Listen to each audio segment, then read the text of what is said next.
2, 1. A lot of people talking about the Department of Education or just in education in general. Joining me now is someone I had on the show late last year, and it's an honor to have him, Robert Enlow, President and CEO of EdChoice. Great to see you, sir. Thanks for having me. There's been a lot going on in education since, let's say, January 20, I think. Yeah, and so much we can't cover it now, and especially we're in Michigan, but across the country. I want to talk about what everyone's talking about. It seems like the Department of Education, and you hear in the media, there's rumors they might dismantle or disband or get rid of. But first of all, a lesson the average person may not know. What is the Department of Education? What does it do? So the original Department of Education was established in 1867 with a very simple purpose: collect data and collect information on the state of education in America. Very simple purpose. Okay. And it was started as a department and made a lot of sense at that point.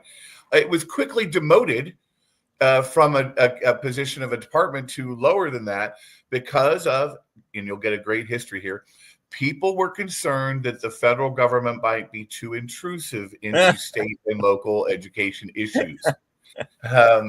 And so it was demoted to sort of a sort of subsidiary position, I think, in the Department of Agriculture at that time. And so it had this history of starting as a department just to collect information and data, really, and to come alongside states. And then it got demoted to sort of like a internal department because people were concerned about the regulatory overreach. Obviously, then in 1979, President Carter elevated it again to a department cabinet level position.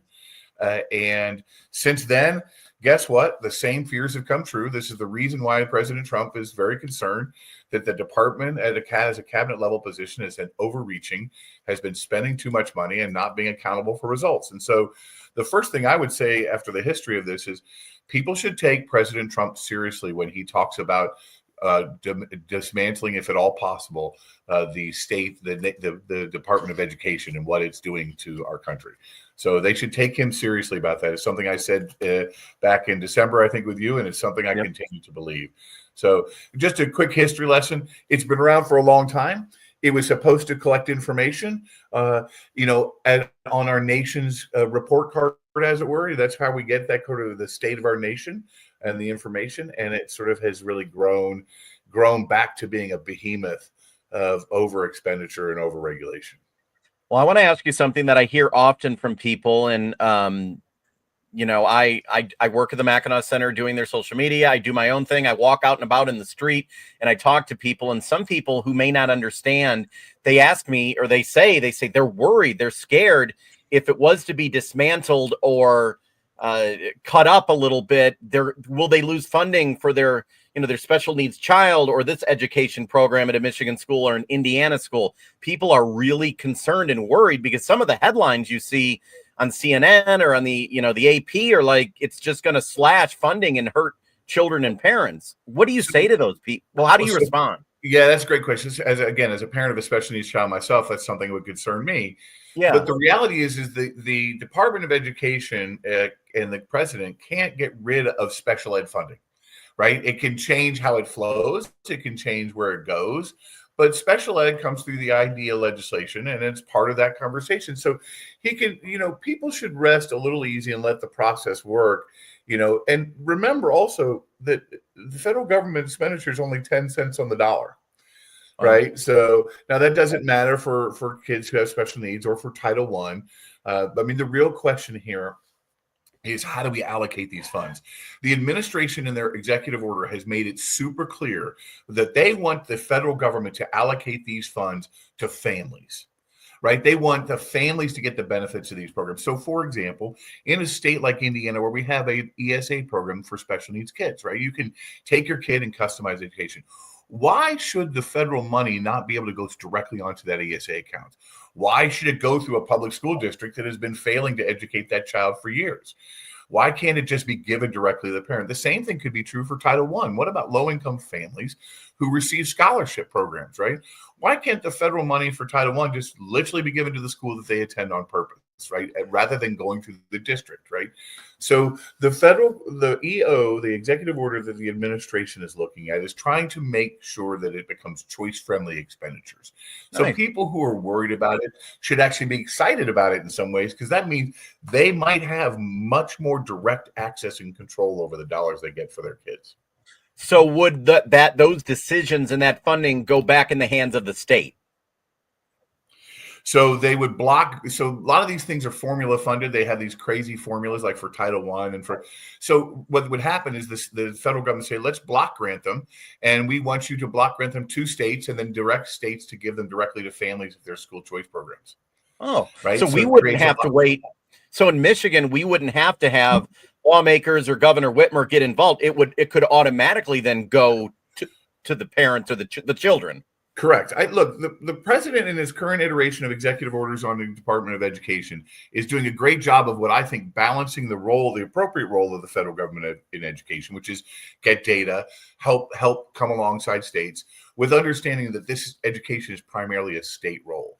And as you know, we just released at EdChoice something called Chicken Little 2, which is a study which is basically saying everyone who hates choice thinks the world is coming to an end, the sky is falling. It never does.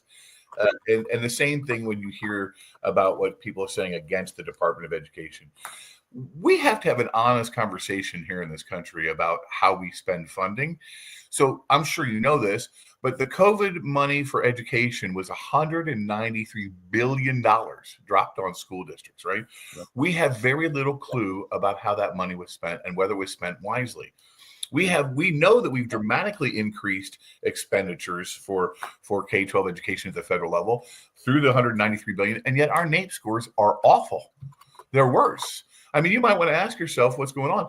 Look, even at the state level, from 2014 to 2024, the state of Utah increased its spending from $3.8 billion to $7.7 billion. All right, that sounds great, except it dropped 4 points in reading. So I guess it's $1 billion for every lost point in the state of Utah. That's just a state thing. If the state's having a hard time getting this, the federal government's going to have a super hard time. Same here in Michigan. Are the money being spent going up, the test scores, everything else just continues to go down. So people should be excited about this because this could actually give them more of what they need. Correct. It can put the power of the actual dollar in their hands and get it out of. So I don't know if you know, Title I gets given to school districts through a formula, right? And then school districts get to decide how they allocate those funds to other private schools that might be taking low-income kids. Some states or some districts, remember it's districts, not states, some districts do it well, right? Let's give them credit. But guess what? Quite a few of them don't, right? Because guess what? Why would a district make it easy for private schools to get kids away from their public schools? They don't always want to do that. So a lot of times they make it very hard. And that's where EdChoice, but choice comes in.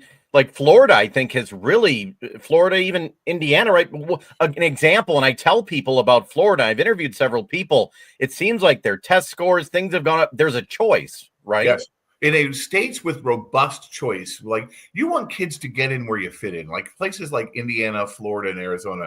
Let's just be clear. It's not about anti-public schools. There's great public school choice in those states. There's private school choice. There's charter school choice. There's homeschool choice. There's education savings accounts. The goal here is to drive families into their education choice.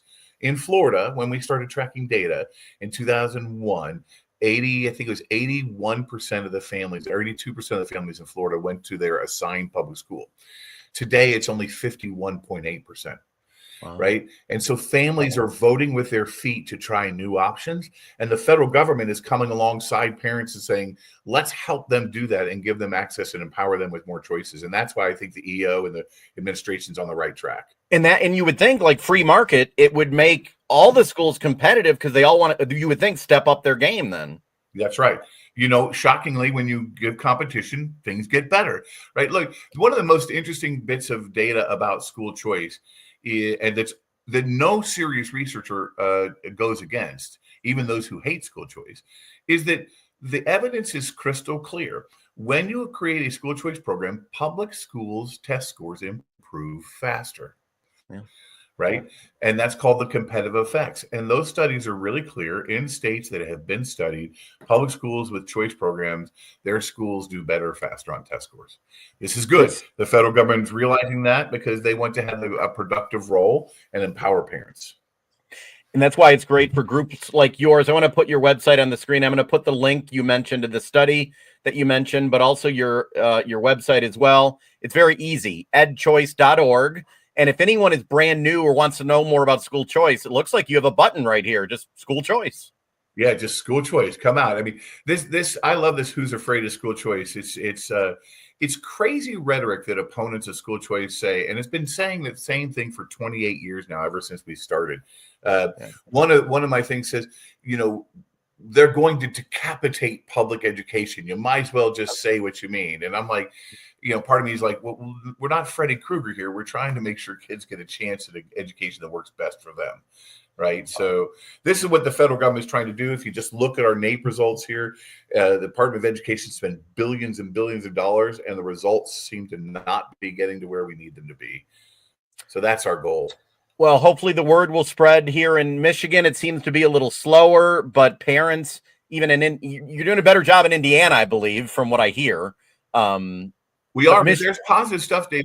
So the other thing that's going on, the administration's executive order on school choice also encouraged Congress to pass the Educational Choice Scholarship Act, as well as another act which would allow for a federal tax credit program to be established, or federal tax credit to be used by taxpayers to allow families to get choice in all states, which means a taxpayer could support a nonprofit in the state of Michigan who's going to give out scholarships to low-income families to go to private schools. So the fact is, it's a universal tax credit. The federal government is potentially using, again, it's the appropriate role of federal government, use a tax credit, right? Don't create a program. And so, the administration is supporting that as well. The administration is serious about parent choice, and they're serious about getting our money spent well.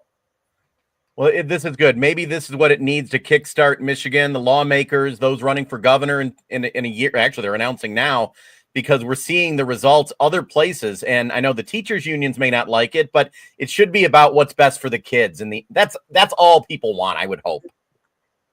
Correct. And I live in Indiana. I want to put up some billboards up there on the north and northeast of our state, northwest of our state. Say, come to Indiana. You'll get a free education of your choice.